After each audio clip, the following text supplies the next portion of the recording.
Supreme court. सर्वोच्च न्यायालय ने हाल ही में एक गवाह द्वारा दंड प्रक्रिया संहिता की धारा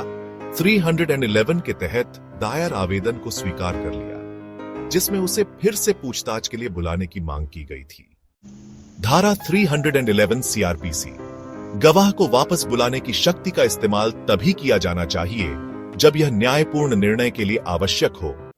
धारा 311 में प्रावधान है कि कोई भी न्यायालय सीआरपीसी के तहत किसी भी जांच, परीक्षण या अन्य कार्यवाही के किसी भी चरण में किसी भी व्यक्ति को गवाह के रूप में बुला सकता है या उपस्थित किसी भी व्यक्ति की जांच कर सकता है, भले ही उसे गवाह के रूप में न बुलाया गया हो, या पहले से जांच किए गए किसी व्यक्ति को वापस बुला सकता है और फिर से जांच कर सकता है, और न्यायालय ऐसे किसी भी व्यक्ति को बुलाएगा और जांच करेगा या वापस बुलाएगा और फिर से जांच करेगा यदि उसका साक्ष्य मामले के न्यायोचित निर्णय के लिए आवश्यक प्रतीत होता है। इसलिए सही परीक्षण यह है कि क्या न्यायालय को ऐसा प्रतीत होता है कि जिस व्यक्ति को वापस बुलाने की मांग की जा रही है उसका साक्ष्य मामले के न्यायोचित निर्णय के लिए आवश्यक है।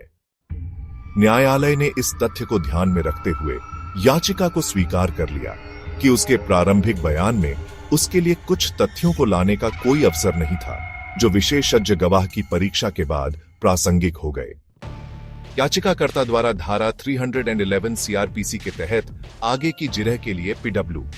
3 और पीडब्ल्यू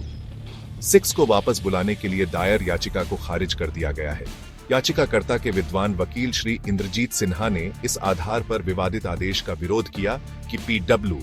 3 और पीडब्ल्यू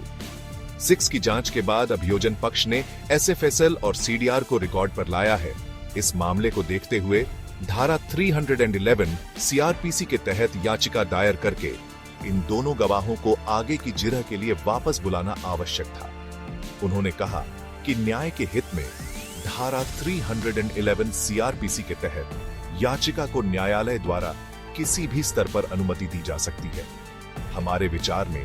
सीआरपीसी की धारा 311 की प्रकृति और दायरे को ध्यान में रखते हुए यह उचित और उचित था कि अभियोजन पक्ष द्वारा दायर आवेदनों को अनुमति दी जानी चाहिए थी।